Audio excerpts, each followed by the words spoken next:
Imagine building a world from nothing. Imagine your grandparents arriving with scarred backs and empty pockets, forbidden by law from reading, forbidden by custom from dreaming, and yet dreaming anyway. Imagine those dreams taking the shape of brick buildings, of schools with real teachers, of hospitals where black doctors healed black patients with dignity. Imagine a community so successful, so vibrant, so alive, that it made certain people furious simply by existing. Now imagine waking up one morning to the sound of airplanes overhead.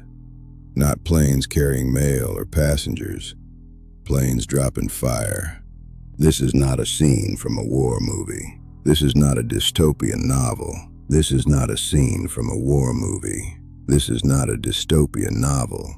This is Tulsa, Oklahoma, May 31st, 1921, and what happened in the next 18 hours would be deliberately hidden from American history books for nearly 8 decades, erased so thoroughly that generations of black Americans grew up not knowing their ancestors had built something extraordinary and that other Americans had destroyed it. This is the story of Black Wall Street, and it is long past time you heard it. To understand what was lost in Tulsa, you have to first understand what had been built and how it was built against every imaginable obstacle. The year is 1865. The Civil War is ended. 4 million enslaved people are legally free.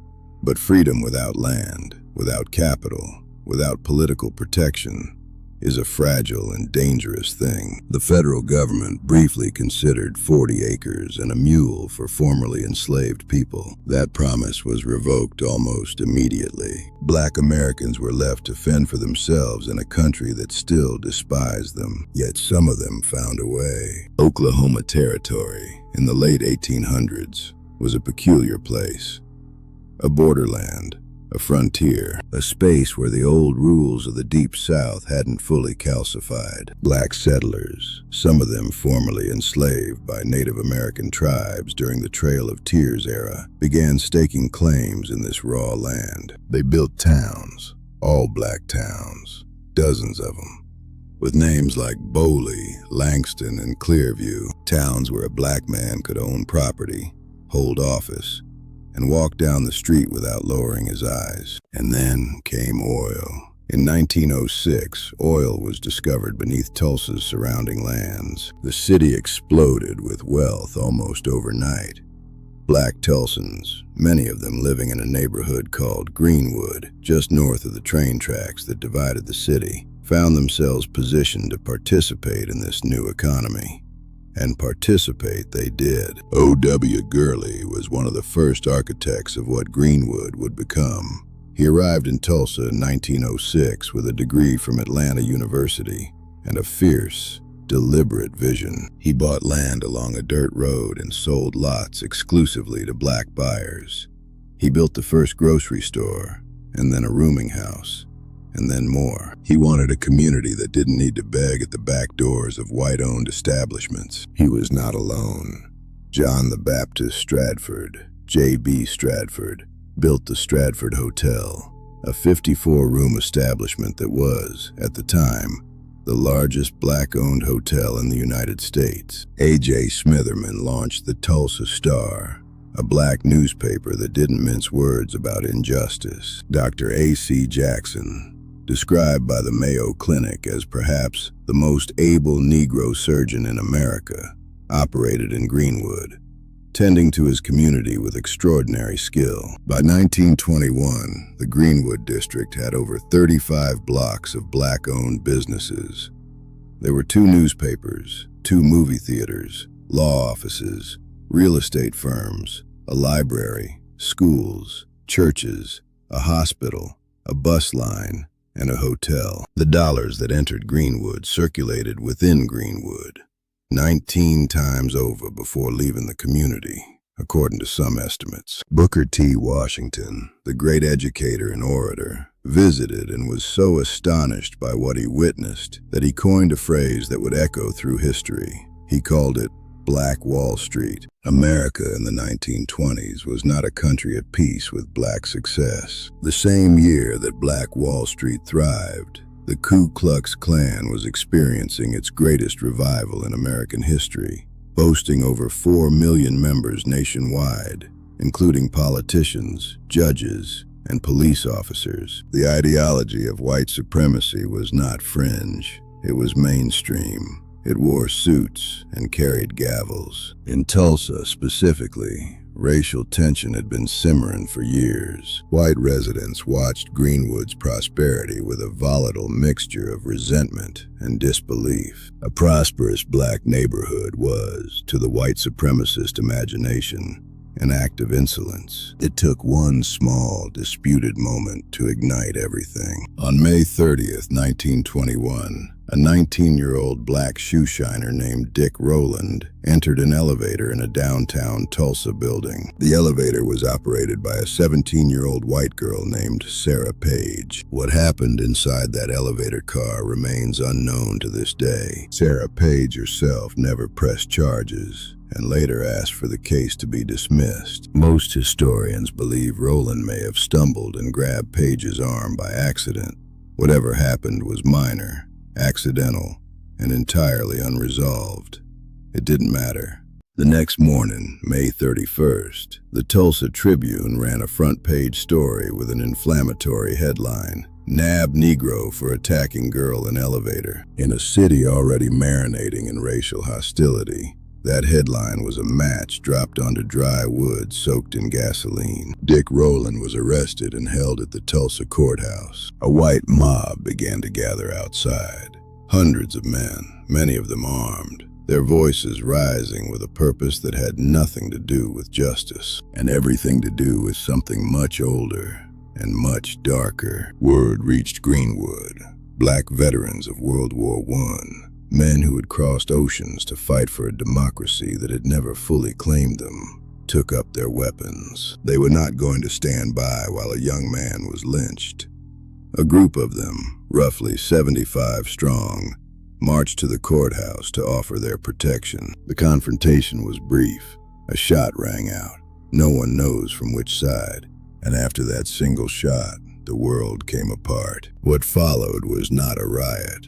The word riot suggests chaos without direction, violence without a target. What happened in Tulsa on the night of May 31st and the early morning of June 1st, 1921, was a massacre, coordinated, calculated, and supported by the city's own government. The white mob swelled to thousands. They moved on Greenwood like an invading army. They shot black residents in the streets.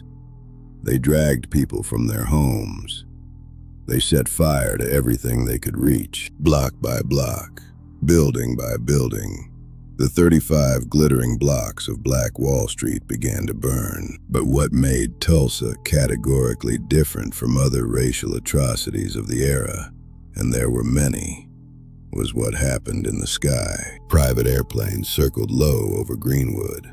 Eyewitness accounts, collected over the decades, described gunfire coming from these aircraft. Some witnesses described explosives or incendiary devices being dropped. The Oklahoma state government, in its 2001 commission report, confirmed that law enforcement officials were among those in the planes, and that the aircraft were used to surveil, and quite possibly to shoot at, black residents fleeing the flames below. The Tulsa Police Department did not protect Greenwood. Many officers joined the mob. The Oklahoma National Guard, when it finally arrived, did not stop the attackers.